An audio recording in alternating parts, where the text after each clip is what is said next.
Assalamualaikum warahmatullahi wabarakatuh. Yang terhormat Bapak Ghafur selaku guru PAI di kelas 9 di SMN 5 Jombang serta guru-guru yang lainnya dan teman-teman sekalian. Alhamdulillah pada kesempatan kali ini saya akan menyampaikan materi PAI kelas 9 bab 4 dengan tema bersyukur dengan akikah peduli sesama dengan berkurban. Menurut saya di bab 4 ini itu ada 3 bagian. Nah, yang pertama penyembelihan hewan dalam ajaran Islam. Yang kedua akikah dalam ajaran Islam, dan yang ketiga kurban dalam ajaran Islam. Tetapi dalam pembahasan ini saya akan fokus menjelaskan, atau di video ini aku akan fokus menjelaskan penyembelihan hewan dalam ajaran Islam. Yang pertama pengertian penyembelihan hewan dalam Islam. Dalam kehidupan sehari-hari kita sering mengonsumsi makanan dari hewan ya. Islam mengajarkan bahwa hewan yang disembelih dengan cara yang benar akan menghasilkan daging yang sehat, bergizi, dan berkualitas untuk dikonsumsi. Selain itu, penyembelihan juga membuat hewan tidak tersiksa. Kalau hewan tidak disembelih terlebih dahulu, maka dagingnya akan dinyatakan tidak sehat, membahayakan manusia, dan tentu saja menyiksa hewan juga. Oleh karena itu, penting sekali memahami ketentuan dan tata cara penyembelihan yang diajarkan syariat Islam. Pada satu sisi kita dapat mendapatkan daging yang berkualitas. Di sisi lain, hewan yang hendak dikonsumsi juga tidak tersiksa karenanya. Sungguh indah ajaran Islam. Nah, dalam ajaran Islam, penyembelihan hewan harus dilakukan terhadap semua hewan yang halal untuk disembelih. Terlebih dahulu dengan cara yang benar untuk sebelum dikonsumsi. Kecuali ikan dan belalang, itu tidak perlu disembelih ya guys. Nah, apabila tidak dilakukan penyembelihan terlebih dahulu sesuai ketentuan, maka hewan tersebut tidak halal untuk dikonsumsi. Begitu. Nah, dasar hukum penyembelihannya mana sih? Asal ngomong aja. Nah, ternyata ada loh dasar hukum penyembelihan. Allah berfirman dalam Quran surat Al-An'am ayat 121. Yang artinya, dan janganlah kamu memakan binatang-binatang yang tidak disebut nama Allah ketika menyembelihnya. Sesungguhnya perbuatan itu adalah suatu kefasikan. Sesungguhnya setan membisikkan kepada kawan-kawannya agar mereka membantahmu. Dan jika kamu menuruti mereka, sesungguhnya kamu telah menjadi orang-orang yang musyrik. Begitu. Nah, dari ayat ini kita paham bahwa dagingnya hewan halal itu baru boleh dimakan apabila penyembelihan sesuai syariat Islam. Gitu. Nah, untuk memahami apa yang dimaksud dengan penyembelihan hewan, sebaiknya simak dan pahami videoku sampai akhir ya. Penyembelihan hewan adalah proses memutus saluran pernafasan atau tenggorokan ya, terus saluran makanan atau kerongkongan dan urat nadi di leher hewan menggunakan alat tajam. Nah, alat yang digunakan itu tidak boleh gigi, kuku, dan tulang. Penyembelihan bisa dilakukan secara tradisional, yaitu memakai alat potong sederhana, atau dengan cara modern, yaitu menggunakan mesin potong. Namun, keduanya harus tetap sesuai syariat agar hasilnya menjadi halal dan baik untuk dikonsumsi. Nah, di nomor 1 ini ada beberapa bagian sampai C kalau nggak salah guys. Maaf kalau salah. Yang A ini ketentuan penyembelihan hewan. Perlu kalian ketahui bahwa penyembelihan hewan telah diatur dalam ajaran Islam. Penyembelihan hewan dapat terlaksana apabila ada orang yang menyembelihnya dan ada hewan yang akan disembelih. Serta tentu ada alat yang akan digunakan untuk menyembelih. Ketiga hal tersebut harus ada dalam proses penyembelihan dengan 3 ketentuan berikut. Nah, yang pertama, ketentuannya yakni orang yang menyembelih harus beragama Islam atau ahli kitab, harus berakal, tidak gila atau mabuk, sudah tamyiz, artinya bisa membedakan benar dan salah, menyembelih dalam keadaan sadar dan sengaja, menyebut nama Allah ketika menyembelih. Nah, di menyebut nama Allah ketika menyembelih ini, Allah berfirman dalam Quran surat Al-Maidah ayat 5 yang artinya makanan atau sembelihan orang-orang yang diberi Alkitab itu halal bagimu dan makananmu halal pula bagi mereka. Namun ahli kitab yang dibicarakan di sini itu yang dimaksud mereka yang hidup pada zaman Nabi. Sedangkan orang Yahudi dan Nasrani sekarang tidak termasuk kategori ahli kitab. Jadi sembelihan orang kafir, musyrik, murtad atau yang tidak menyebut nama Allah itu hukumnya tidak halal. Nah, yang nomor 2, hewan yang akan disembelih. Hewan yang akan disembelih hendaknya hewan yang masih dalam keadaan hidup, yang artinya bukan bangkai. Apabila kita menemukan hewan yang terluka atau dalam keadaan tercekik, terpukul, terjatuh, ditanduk oleh hewan lain atau diserang hewan buas, namun hewan tersebut belum mati, dianjurkan untuk segera menyembelihnya agar daging hasil sembelihannya menjadi halal dikonsumsi. Nah, Allah berfirman dalam Quran surat Al-Maidah surat ke-5 ayat 3 yang artinya diharamkan bagimu memakan bangkai, darah, daging babi, kemudian daging hewan yang tidak disembelih maksudnya atas nama Allah, kemudian yang tercekik, yang terpukul, yang jatuh, yang ditanduk, dan yang diterkam binatang buas, kecuali yang sempat kamu menyembelihnya dan diharapkan bagimu yang disembelih untuk berhala. Nah, termasuk hewan yang harus halal dimakan baik dari segi zat maupun cara memperolehnya. Hewan yang haram dikonsumsi tetap hukumnya haram dikonsumsi meskipun sudah disembelih terlebih dahulu. Nah, apa sih Kak hewan yang haram dikonsumsi? Kalian bisa searching ya. Itu kalau nggak salah hewan yang bertaring. Nah, itu nggak boleh. Dan bisa lebih lengkapnya searching sendiri ya. Selanjutnya, alat yang digunakan. Dalam ajaran Islam, alat yang digunakan untuk menyembelih hendaknya memenuhi ketentuan, tajam dan dapat melukai, sehingga memudahkan hewan mati, misalnya terbuat dari besi, baja, bambu, dan lain sebagainya.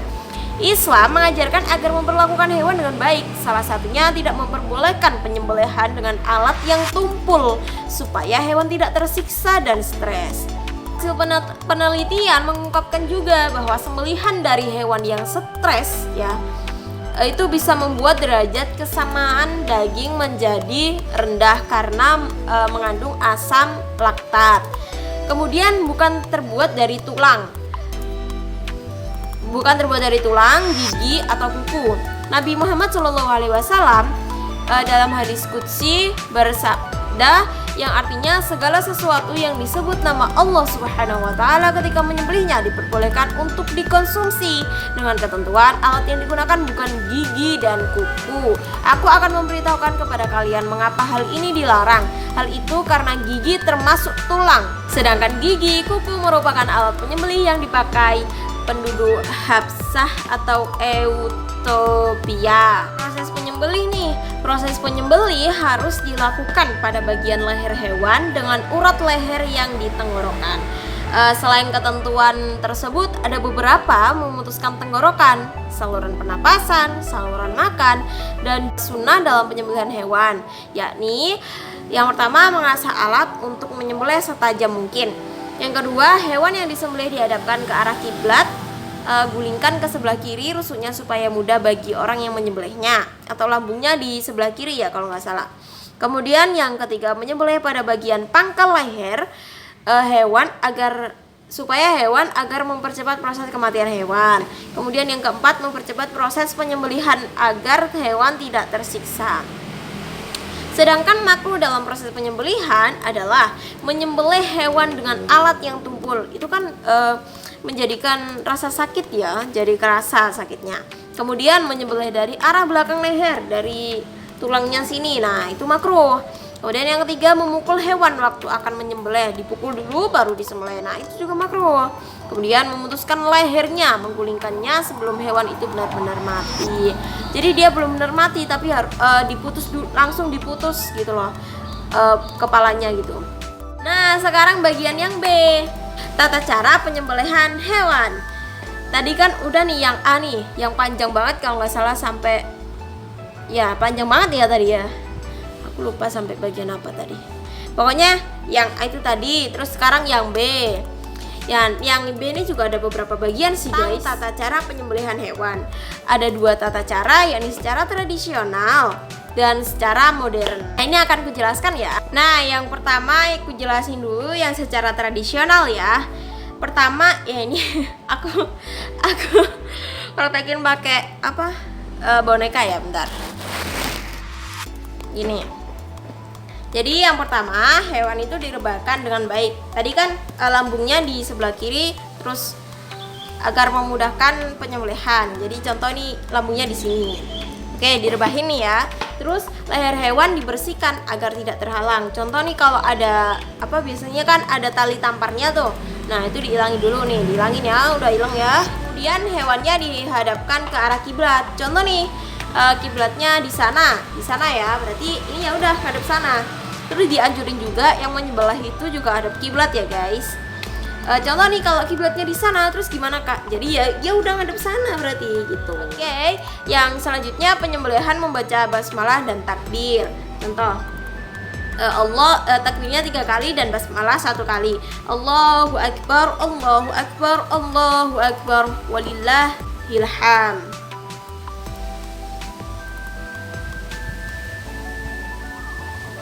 Nah, dari Anas radhiyallahu anhu dia berkata, yang artinya Nabi Muhammad SAW berkurban dengan 2 ekor domba yang warnanya putihnya lebih dominan dibanding warna hitamnya serta bertanduk. Beliau menyembelih hewan tersebut dengan tangannya sendiri, menyebut nama Allah dan bertakbir dengan meletakkan kaki beliau di atas rusuk domba tersebut. Innalillahi.